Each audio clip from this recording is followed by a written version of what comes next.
Welcome to week 3 of the BTFL. Season 2, we have the Fire hosting the Boston Eagles.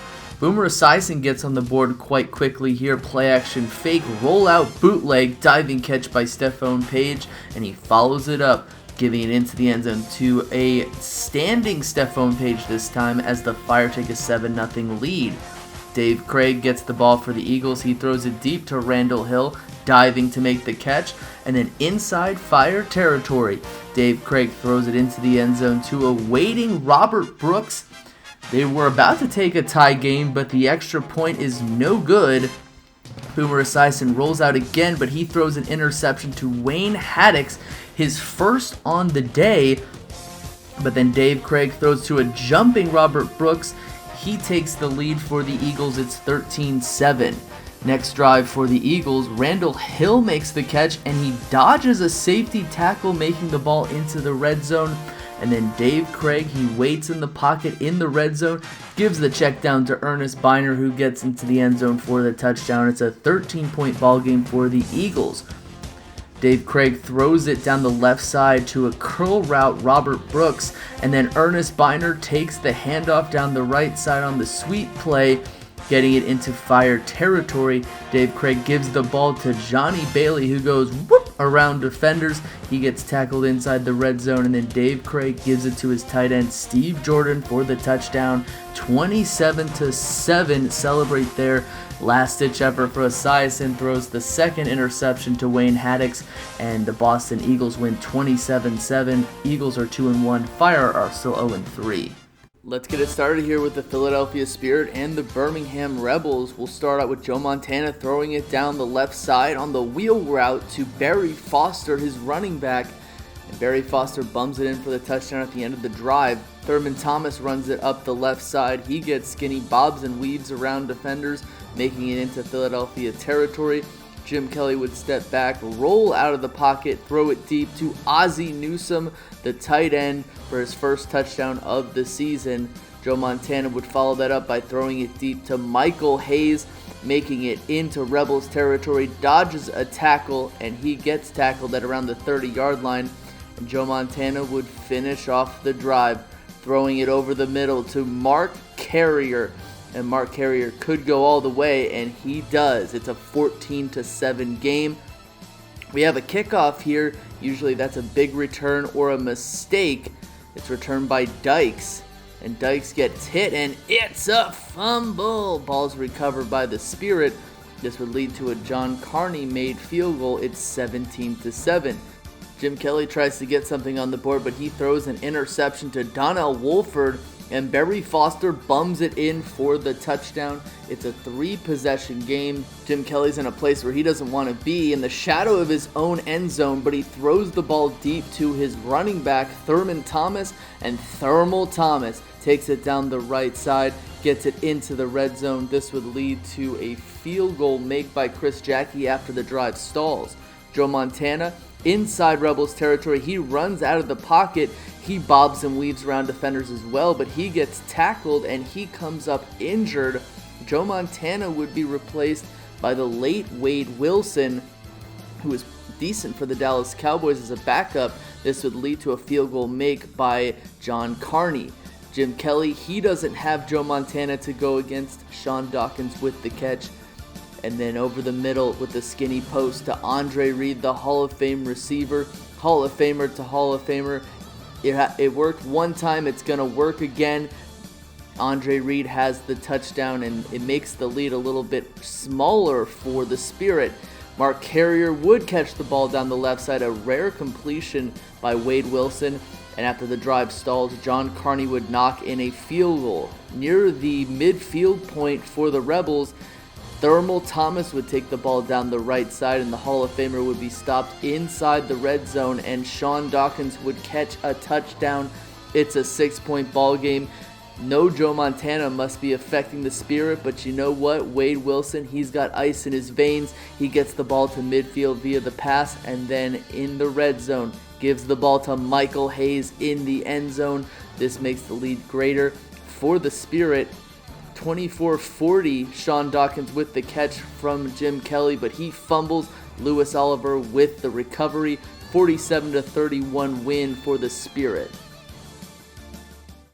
Buffalo Stampede at the Miami Riptide here, divisional matchup. Casey's ball is off the tee and we are underway. This ball is fielded in the end zone by Verdon, and he will elect to take it out. Let's see how that plays out for him. Gets just past the 10-yard line towards the 15, and ball's on the turf, picked up by Miami. A disastrous start for Buffalo as Brian Washington falls on it. Everett hands off to Bettis, and he'll park that bus right in the end zone for a quick 7-0 lead for Miami. Testaverde down the field at a big jumping catch from Brian Blades. He makes a couple guys miss, and he gets down inside the 30 down to the 25. Vinny Testaverde with the curl route here. Wide open is Al Toon. He makes a man miss, and he gets in the end zone untouched. 7-all, tying up this game. Bettis gets to the line of scrimmage where he is stacked up and actually fumbles the ball and is recovered by Buffalo. Pepper Johnson falls on that one as Vinny Testaverde, play action that fools nobody. Big sack by Brian Washington, which leads to a field goal for Buffalo. Stojakovic kicks that one through, 10-7 for the Stampede. Deep down the field is Shannon Sharp, and he will get past right to midfield, and a field goal will happen later in that drive, tying this one up at 10. Vinny Testaverde deep in his own end zone here, going out of the wheel route to Bo Jackson. He's going to make a couple guys miss, and he actually comes up injured on this play, which is a big blow for Buffalo, as you can imagine. Let's see how they're able to last without their star tailback. Everett back to pass over the middle, wide open is Sterling Sharp, a diving catch, which will lead to another field goal for Miami, going up 13-10. Lester later in the game, breaking a tackle, breaking another tackle down to the 20-yard line where he's finally brought down. Everett back to pass. Sterling Sharp over the middle, owning that middle of the field for another touchdown. Miami going up 20-10. Sterling Sharp, like it just happened a minute ago, deep down the field, just attacking that center. Everett knows what's going on as he goes deep this time to Fred Barnett, and he will get into the end zone. 27-10, Miami is pouring it on. Vinny Testaverde hands off to Davis. There's another fumble. This one's recovered by Miami again, and another touchdown from Jerome Bettis. Miami breaks this one wide open. They beat Buffalo 40-10. We are here with the Hall of Famer Bowl. Charlotte Wildcats, Milwaukee Warriors. Merrill Hodge comes back from injury, and Dan Marino would get things started, throwing it over the middle to Bill Brooks, his favorite receiver, close to midfield, and he would do the handoff to Reggie Brooks, another Brooks. He would bob and weave around defenders, making it into the red zone, and Dan Marino would finish the drive off, giving it to his favorite target, Bill Brooks, to the 1-yard line, and the touchdown would be scored by Milwaukee. Warren Moon's turn. He would throw the ball down the field to Rob Moore, and Merrill Hodge would bum it in for the touchdown, his first touchdown since week 1. Warren Moon isn't finished. He throws it down the left side. A jumping catch by Bad Moon Risen, and Warren Moon would sit there in the pocket, throw it to Merrill Hodge for his second touchdown of the game. It's 14-7 Wildcats. Mark Clayton would catch the ball down the right side from Dan Marino. He's his receiver in Miami. And then Reggie Brooks would catch the ball at the 5-yard line and run it in for the touchdown. It's the tied ball game, and Bill Brooks, he just got started. He's getting more yards as Jeff Jager knocks in this field goal after the drive stalled. It's Warren Moon's turn. He's going to run out of the pocket, throw the ball down the left side to a wide open Bad Moon Rising, and the Wildcats get the field goal. Norm Johnson. It's a tied ball game. Harold Green will get the ball down the left side. He bobs and weaves around defenders, getting the ball past midfield. And Warren Moon, he makes a mistake. He gets sacked. It's a fumble. Ball's recovered by Anthony Pleasant, and this would set up the Warriors. Gaston Green for the touchdown. It's 24-17. Gaston Green gets the ball again. He gets tackled, and it's a fumble. The ball rolls around. No one's able to recover it, but the Wildcats do, and this leads to a Merrill Hodge third touchdown. He's been ruling the touchdown world here. Warren Moon showing that he is a Hall of Fame quarterback, making good on that fumble. He would get the ball into Warriors territory and then would throw it to Harold Green, and Harold Green gets it into the red zone, into the 10-yard line, and Harold Green takes the direct snap, and he wants to do it himself as he pounds through.